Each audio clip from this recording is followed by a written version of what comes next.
Good morning, everyone. Welcome back to our channel. I'm just going to do a quick what's sold. Let's take a look at what I'm about to pack. So let's see here. This is the second account. I gotta empty this out here. This we actually had a bundle deal where we had the Wii, some 4 controllers, 4 sleeves, and a set of games. I think 17 sports games. So some loose and some case. So we actually had this up for $69.99. They're all sports fit games, so they're not really worth that much, I believe. But we had it for $69.99, and this customer actually kept sending us offers.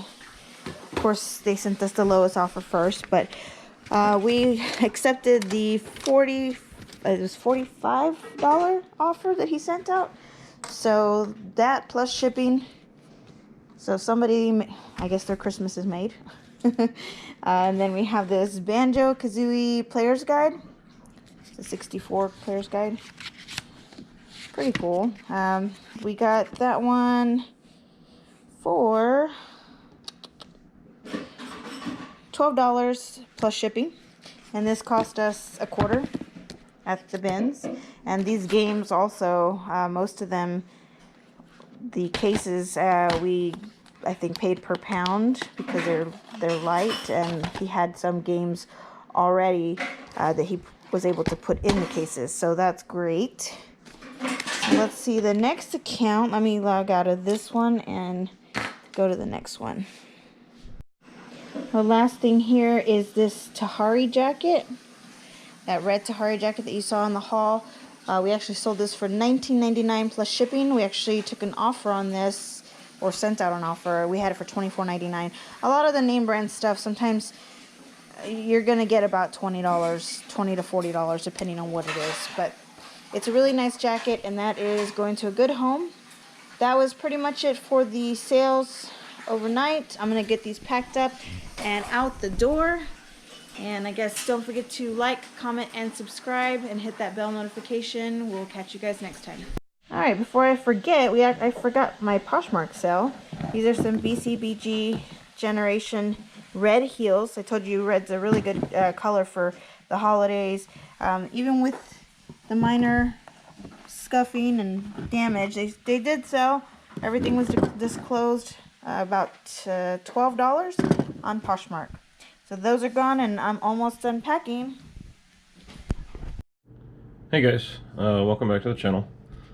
I'm finally gonna get this straight here with the video on showing you all the prompts on selling an item. So I'm not gonna go through searching or anything, but I've already found this item here, this Polly Pocket dollhouse, and I'm gonna go ahead and post that up for $25 plus shipping. So what you're gonna do is, normally if you're a new seller, you're just going to click the sell button, and it should take you to the prompt to sell an item. It's going to ask you, what are you selling? And then it's going to try to suggest you items out of their catalog to pre-fill information. That way you don't have to provide item specifics and things of that sort. eBay is going to help you market that through their catalog. But you don't have to select their catalog. You can go with your own listing, or if you know it's not going to be in their catalog, you have a lot of something or whatever the case may be, definitely just go with your own listing.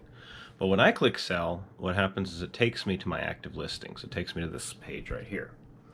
So from here, if you are at this point and you have your seller dashboard set up like this, this is a much better way to have everything organized. You can edit multiple listings. I activated it on my second account as soon as I was able to. They do give you that option.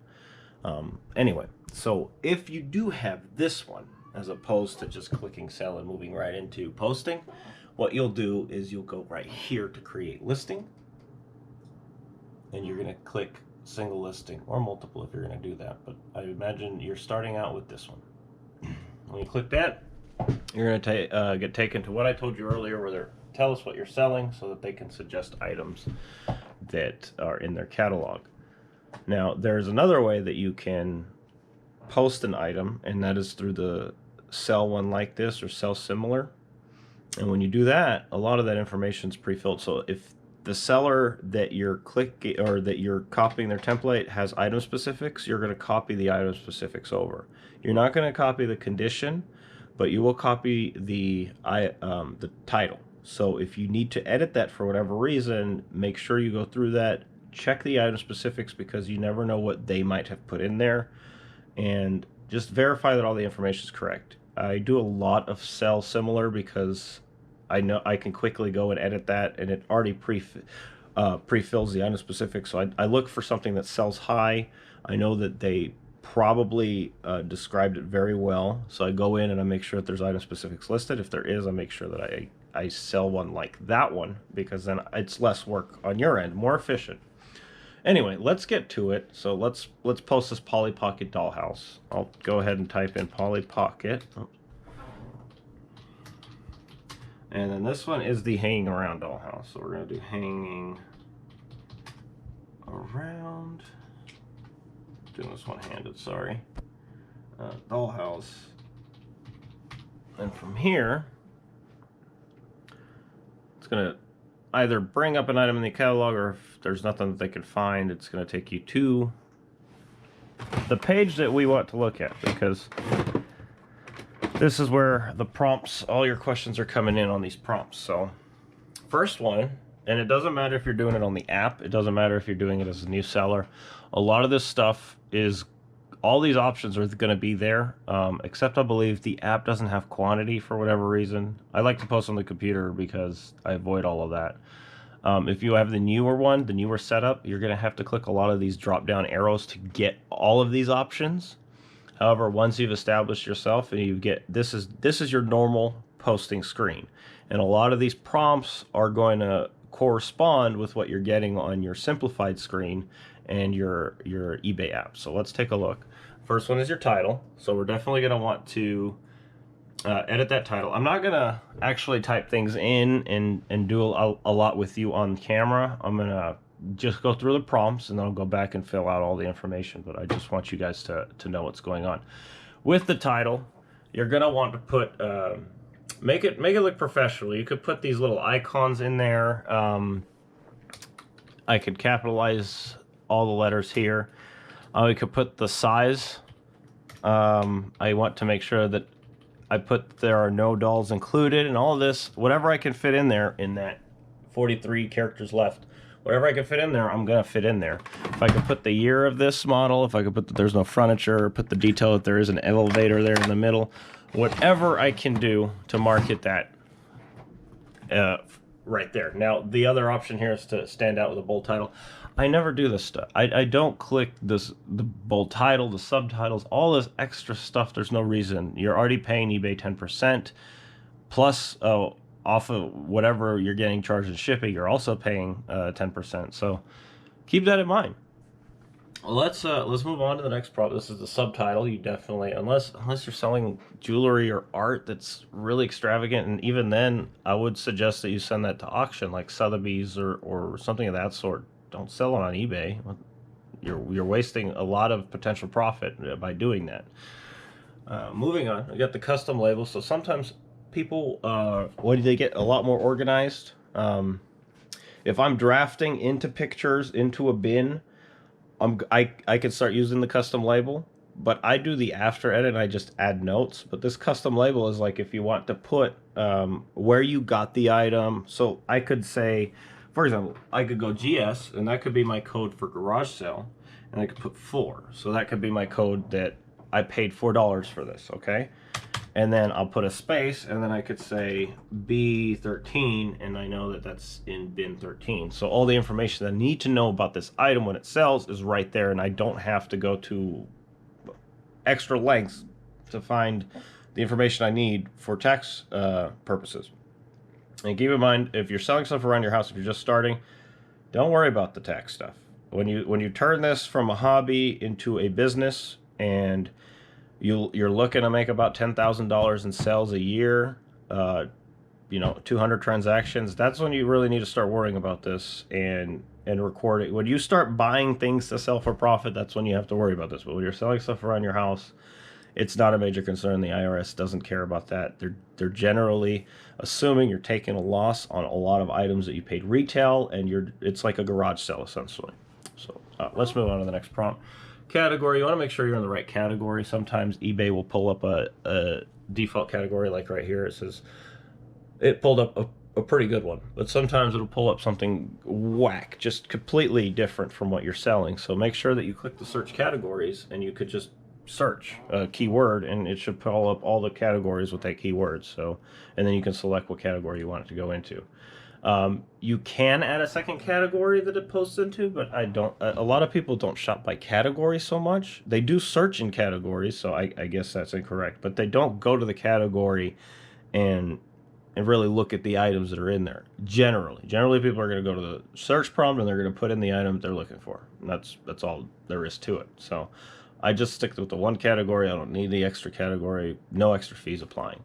These are your store categories. You set these up by managing your store, so you could put as many categories as you want. This is my second account, so I don't have too many categories in here, but in my main account I've got like 30-40 different categories things fit into. The next one is going to be the UPC. So if you're selling stuff new and they have the barcode, do use the UPC, because it'll help. If the title didn't pull up the catalog, the UPC can pull up the item out of the catalog and fill out a lot of those item specifics that we're going to get to. Condition, you're just be honest, because people buy things in every possible condition you can think of, and you can list things for parts, literally broken things that are just listed for parts. So just be accurate, be honest, and you'll never have to worry about people saying that item was not as described, or and those are the worst, when they say that they received an item that's not as described. They ding your account really hard for that. So just be honest in your description. No reason to fib there. Photos, add the photos in there. You can have up to 12 photos. People like to cheat. I don't know about cheating, but there's the variation listings, and you can generally it wants to use variations for like different colors of the same item, stuff like that. But people like to say PlayStation 2 game, and they'll do a variation listing, and they'll post 200 games. You get 200 pictures, because you get a picture for every single one of the variations. So keep that in mind. If you do have a large lot of something, you bought something liquidation, and it you want to offload it, a variation listing is very handy, because you don't have to do multiple listings for the different colors or different sizes. Let's see. The next, we're going to go down to item specifics. So here you're going to have required item specifics. Depending on what the item is, these requirements change, but they do want to know the brand. If you don't know the brand, there should be an unbranded or unknown, and you can usually select something like that, or just type it in. Sorry, scrolled up there. And then just go to the additional ones, and then there are some pre-generated ones that are there according to what you have selected for your categories. So they change depending on what category you select from eBay. But this isn't so important, because these are just suggestion ones, and you can see the frequent ones. So you could go through here and click whatever you see here. Like these doll playset accessories and stuff, so I can click that, etc. And then on top of it, you can always go down here and add an item specific. So if you see a number or a decal or something that's specific, or that you want to add that's not here, you can always add it with that button there. And anything in your item specifics, they help in finding your item. So anything that's not in your title or in your condition, and you want to include it, always go in here and include it. Like, a lot of people will go to features, and they'll just, instead of actually clicking these features, they'll type in whatever feature they want. So like, if I wanted to, I could just put my store name in the feature, whatever the case may be. So if people search, this pops up if they search my store name, or whatever the case may be. It's like putting tags on things. Very simple item description. You can go into the HTML editor, so you can insert videos. You could do so much here. There's other sites that we'll talk about later that help you. They have tools to help generate all of this stuff for you. You just tell it what you want pretty much, and it gives you the code, and you just copy paste. That's it, plain and simple. Now after that, after describing the item and everything, sorry, my second video just finished. you'll get to your selling details. So you want to choose either fixed price or auction. Obviously, auction is for those one-of-a-kind items that are very, very hot. You know, people are going to fight over. They're going to bring that price up.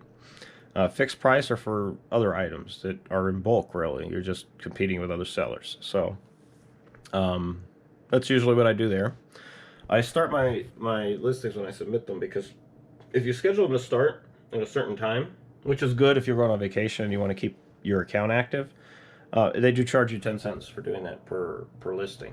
Or you could just have drafts ready, and while you're on vacation, just hit post while you're on vacation. You don't have to edit the draft. You just go in there and post a couple, and it keeps yourself active. And a lot of people will tell you about this eBay algorithm that you just have to stay active to get sales, and it really seems accurate. Like if I stop posting or drafting, I should say posting. If I stop posting, I'll stop selling. And you might think like, oh, that's terrible. Well, no, you can schedule things like here, or you can just have drafts ready, and while you're on vacation, you know, list 3 of those drafts. Have 30 drafts in your pocket. You have 10 days of vacation, 3 drafts a day. Very easy. Or even then, if you don't want to do work, you haven't prepped for a vacation, you got to go somewhere really quick and you don't have time, well, just cancel 5 of your listings and then click on them and sell similar, the same listing, and you do no work and you stay active.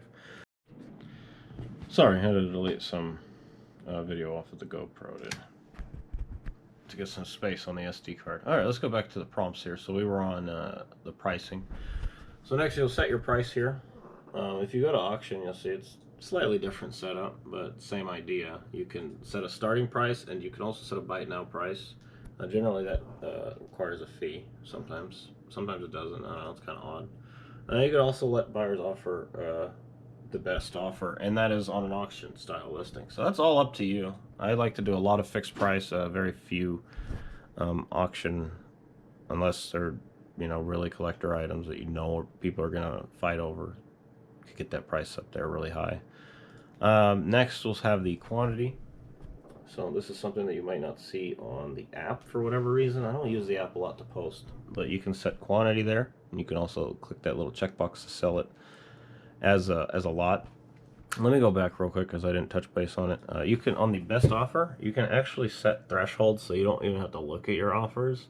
So you can automatically accept offers at a certain price or above, and decline at a certain price and below. So that's very helpful. You can make it a private listing, so you have to send out a link to the buyer. However, if you're going to do private listings and you have people trusting you, you do generate some kind of sell off of eBay, which is why you're going to do a private whatever.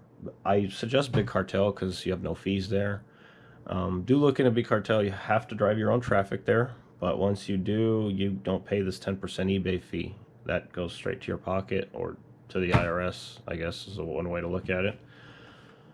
Let's move on. You can make this charitable purchase, and a percentage of your sale will go to charity, and you can fill that out. Your payment options, of course, PayPal. If you haven't heard, eBay is moving away from PayPal in the future, but you should be able to use PayPal up through 2025 or something like that. So there's no reason to shy away from it right now. I generally don't keep my money stashed in PayPal. I'll pull that stuff out because who knows, you know, a company could go under at any moment. So there's no reason to keep all my money in PayPal. I keep enough for the eBay fees. In fact, coming in the new year, I'm going to be paying my eBay fees every single day, which will allow me to manage my PayPal funds a lot better. Just leaves, you know, enough in there for returns and stuff like that. Let's move on. You have the sales tax here. So this, I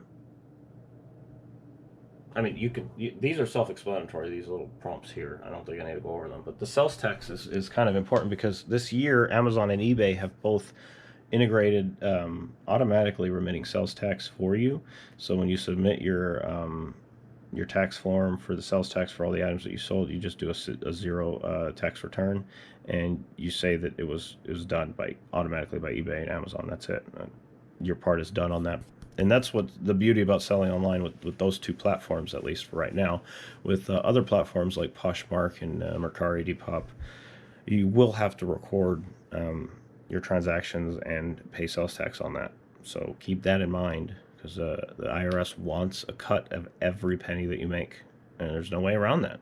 If you're living in this country and you want to do business in this country, you're going to have to pay. But the beauty is the freedom, the liberty, and the ability to really do anything that you would like. I could go downstairs and grab a beer, and I could drink a beer while I'm working. That's the beauty of this job. Or the beauty of working for yourself, I should say, not this job. Let's see. Next is we go to the return options. Generally, you want to accept returns, and in fact,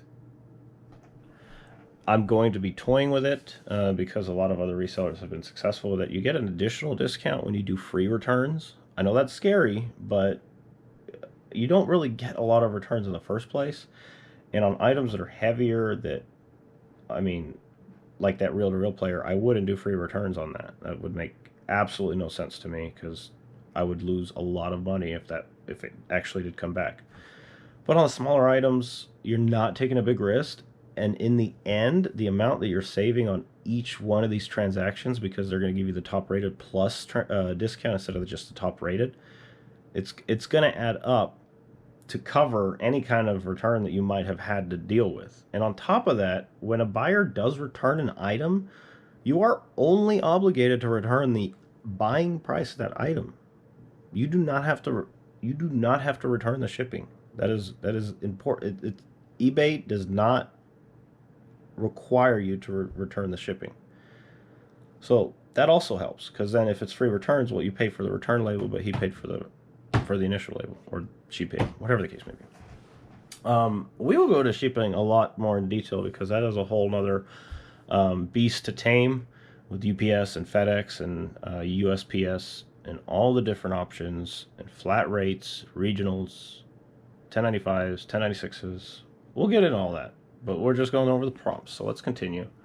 You can offer local pickup if you would like. A lot of people do that on a large collection of items, or they're selling a car, it's only local pickup. They won't ship that out. Things of that sort.